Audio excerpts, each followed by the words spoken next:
and tons of orange. And we are underway. Christian Moore leads off with a swing and a miss. Moore swing and a miss on the slider. He goes down to start the game. That was a long at bat. He made time stand still. Swing and a miss. Back-to-back Ks for Ackenhausen. 1-2 pitch. Swing and a miss, and Ackenhausen K's the side. Here's the payoff. And he launches it deep left field. It is way gone. LSU strikes first.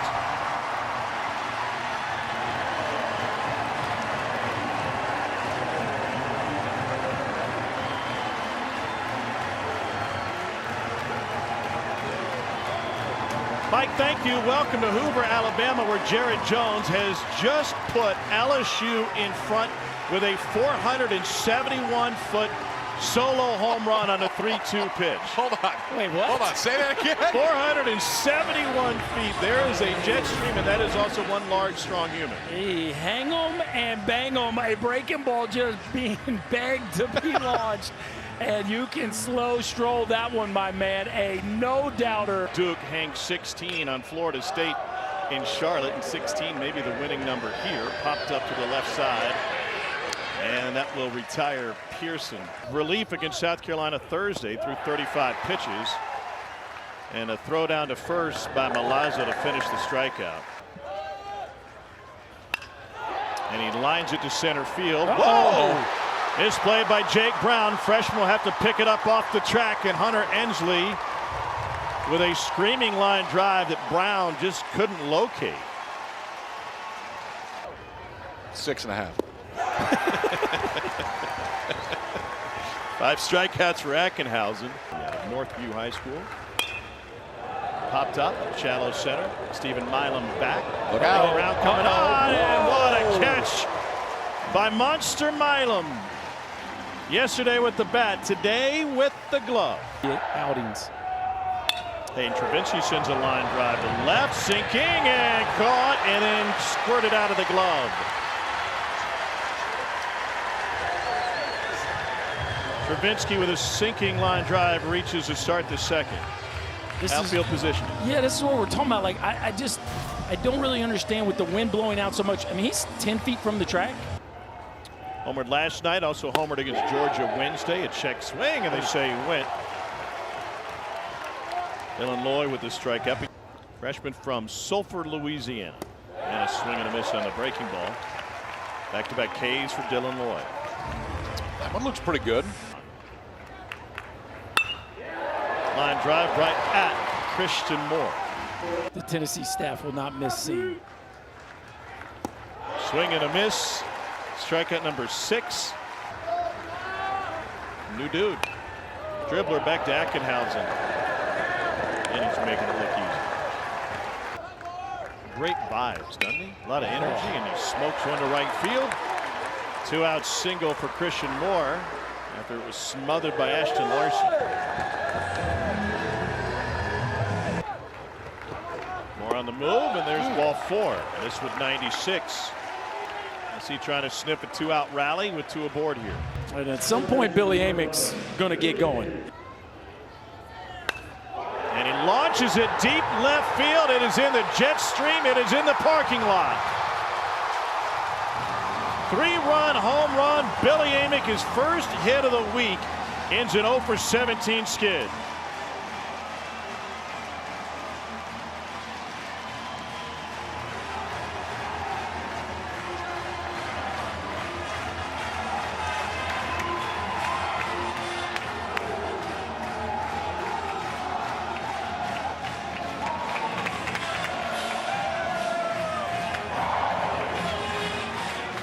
Well, Tommy, just a matter of time. You can't keep a good man down too long. Missed the heater on the first one, and he arrived on time to that one. A no-doubter to straightaway left field. Look at him take a contracted move to the back of that ball. This ball's trying to crowd him. He shortens his arms.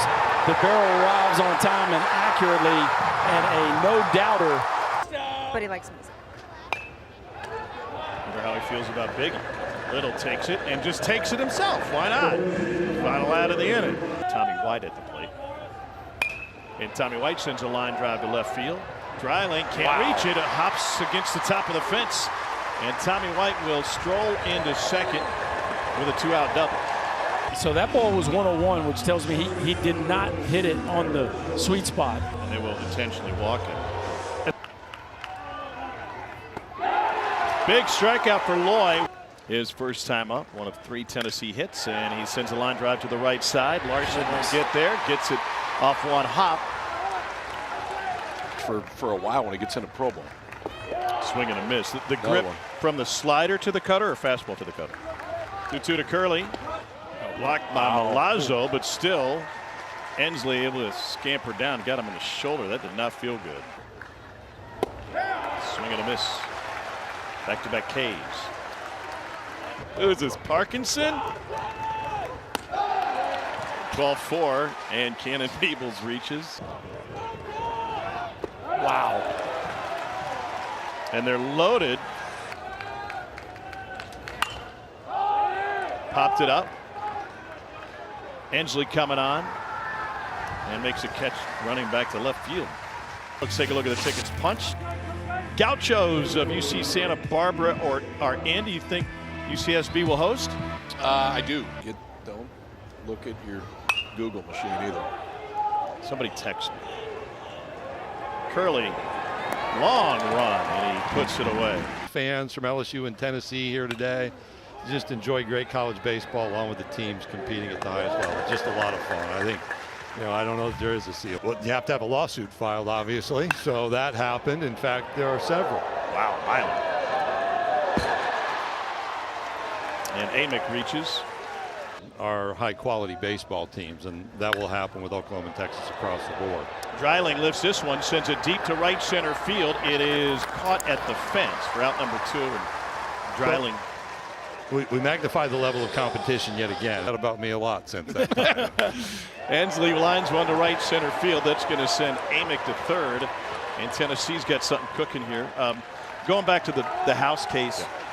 And I know there's a lot of stuff to sift through. And what's happened to the game? Why do we have so many home runs right now? These guys are in better shape. The phrase is SEC fatigue. Do you feel like selection committees in any sports or administrators? The weather is interesting. That big picture has to be part of the consideration, and it's going to be a different league next year. Curley makes a play on Milazzo. Well, and the payoff pitch from Dylan Loy. Out into third. Mr. Commissioner, thanks for stopping by. Always appreciate it. Or a pitcher from UCLA. Right. No.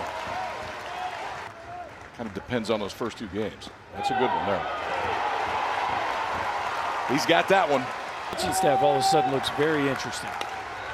To short, charging Braswell on the run. Smooth. 1-2-3 frame work by Thatcher Hurd. Guys, Tommy White's certainly taken a more veteran leadership role in this team than he did a year ago. I mean, last year you had guys like Dylan Cruz and Paul Skeens, and Tom, you had told the story about how he went to the rest of the locker room and said, I don't want to be taking this jersey off. We need to start playing better. I asked Jay Johnson about that, and he said he's certainly stepped up. He's Derek Jeter top step kind of leadership that I'm getting from him now, and it's been much appreciated. Take hold of this 2-strike approach and become a true RBI guy. And he works the leadoff walk here in the 6th. There's still tons of swings and misses. Swing and a miss on the 3-2. Tommy White over at first base. Why do you like Tommy so much? Because he hits tanks. That's a good reason. I can move that into the premium lot now because of the lift. I just made him money. This one's roped to right field, but right at Tears. Low and in, takes ball 4. So it's a true switch hitter. And 4 straight out of the zone. Bases are loaded for LSU. Throws a ton of sliders, whether it's right-handers or left-handers. I mean, it's primarily the approach. See the big one there. Uh-oh. Back pick. Got him. How do you get picked there, buddy? Man. 5th pickup of the season for Cal Stark. He had to play on with Blake Burke. Milam erased, and they're going to review this. Blake Burke comes from out of nowhere on a full sprint. Cal Stark dots it to the front edge of the bag. Timing, precision, and man, is that close at first base. They've shown the replay a couple of times in the building. Fan bases don't know quite how to react. He's out. After review, the call of out at first base stands. LSU is out of challenges. However, starting in the 8th inning, they can request a crew chief initiated review. Popped it up. Who wants it? Jones on the mound. When he shows up at a new ballpark, is finding a spot that he can focus on. This turns into a looping line drive, and Burke's got his first hit. So at Lindsey Nelson Stadium, he's picked out a spot in the visiting dugout. Burke 9 of 10. He runs again. And there's ball 4 to Billy Amick, going sand shirt underneath your overalls. To Milam, no play at first, too late at second. If he looks to second first, they'd probably turn it. Up the middle, that one gets through. Around third is Blake Burke. Tennessee takes a 4-1 lead in the 7th. 4th hit of the game for Hunter Ensley. Strike 3 on Tiers. And he sends a fly ball to center field. Ensley back. Park's going to hold it. Here's the payoff.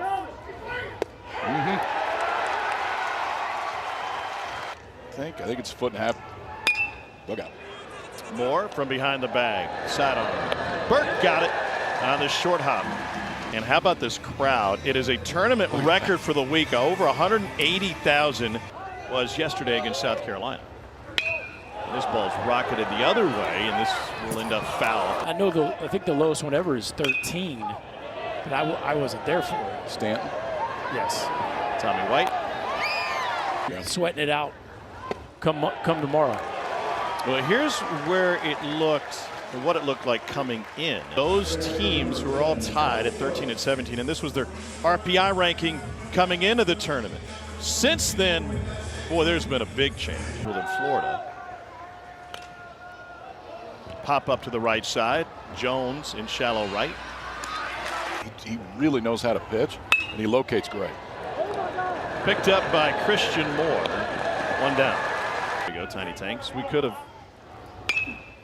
requested somebody show up dressed as Kyle Peterson. To left, Dryling. 2 down. Here's the payoff to Jones. Sword, got him. Gustafson, they score! And the Rangers win in overtime! When he walks up there thinking about the pitches. And he sends this one to center. Bingham started back, now in regions of the country. And it's just been accepted as Burke bounces one up the middle for his second hit. That outside of the Southeast, one will trickle away from Milazzo and allow Blake Burke to. Regular season co-champs, you beat the team you were tied with, Kentucky, in a series. Here's Braswell. A little low, and just got him.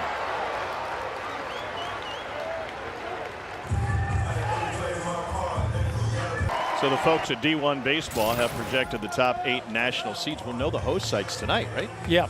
120 wins, only 2 losses. And a strikeout to end the inning. The ball game's tough. Chopped up the middle. Here's Curley. 1 down. If the score holds, it'll be the lowest scoring SEC tournament championship game. This one's rocketed to right field, turns Tiers around, and it can find it. Headed to second is Travinsky. And LSU's got some life here in the 9th inning. Nobody's won more titles than LSU, 12 of them in their program history. Stroke to right field. Tiers pushed back again. Can't get to this one.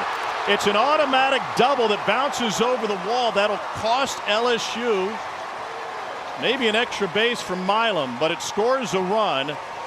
Back-to-back doubles from Travinsky and Milam. Skip and Pulmonary own some national titles. They know comebacks. Watch Tiers out here in right field. It looked like he broke more on a tighter angle. Ripped to third off the glove of Amick. Milam will come around to score. Headed to second is Bingham. 3 straight doubles for LSU. Here we go. They just always have a run in them. It doesn't matter how sleepy the offense has been throughout the course of the game. This team just has magic up their sleeve when they're in the Hoover Met. A rocket hit right past Billy Amick, who just isn't able to get the glove to it. Boy, it's a play he could have made. In fact, they charged him with an error, his 7th of the year. And the walk-off against South Carolina yesterday. The 3-2. Swing and a miss. Combs spins one right under the bat. 2 down. 3 with 3 ground outs. Runs. The pitch. Swing and a miss. It's a Tennessee 2-step. A regular season title and a tournament title. The Volunteers will head into the postseason with some hardware for the 5th time, and maybe Chris Burke, the #1 national seed. Pretty remarkable. 2 tournament titles over the last 3 years. They will be the nation's #1 seed for 2 times in the last 3 years. Tony Vitello has built a monster in Knoxville, and they continue to come through in big moments.